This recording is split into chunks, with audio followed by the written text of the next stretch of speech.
लोगोफोर दिनै आं नोंथांमोननो मोनसे कुइक भिडिअ लानानै फैदों। बे भिडिअआनो जाहैबाय स्पेसियेलि हिन्जावफोरनि थाखाय।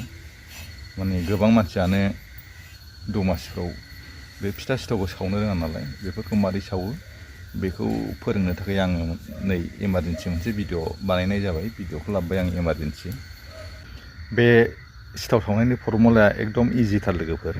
बेखौ सावनो जेबो बोलो नाङा, माने एसेल' फर्मुला बाहायबानो गावनि बुद्धिजोंनो रोंलांखायो आरोखि। बेखौनो मानसिफ्रा रोङा होननानै थायो। बिदिबा नायलांदो लोगोफोर, बे सिथावखौ मारै सावो आं देखायलांसै। बिदि थावाखौ नै बिदि गुदुं खालामना लाग्रोबाय। थावखौ गुदुं जेला गुदुं जायो होमबा अनखौ होबाय, ओमफ्राय बेखौ आसै आसै फेनलाबाय। बिदि फेनलादो।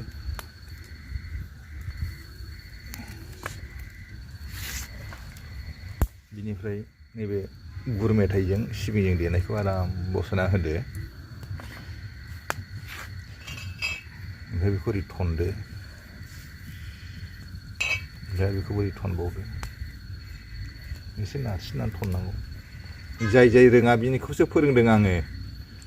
गोरोंफ्राबो नायफालां, जाय रोंखागौ बिसोरबो नाय। आङो स्पेसियेलि सिथाव सावनो रोङै मानसिफोरखौसो फोरोंदां।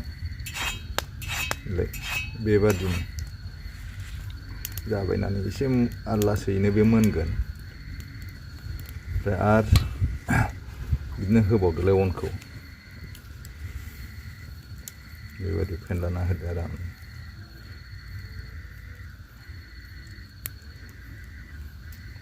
सोरबा सोरबा बुरिलायनानै थैलायलांबाबो फिथा सिथावखौनो सावनो रोङा नालाय, बेफोरबायदि मानसिखौ रोंनो थाखाय फोरोंनाय जाबाय आंनि बे भिडिअआ। गोसो होनानै नायनानै सोलोंनानै लाबानो जाबाय।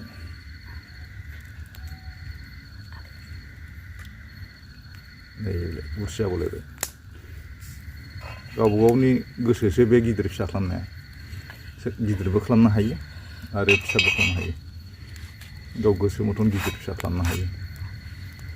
होमबा लोगोफोर, बे भिडिअखौ नायनानै माबादि मोनखो कमेन्ट बक्सआव कमेन्ट लिरहरदो। ओमफ्राय आंनि फेसबुक पेजखौ फल' खालामनानै होदो। दिनैनि भिडिअआ एसेनोसै लोगोफोर, गोजोन्थों।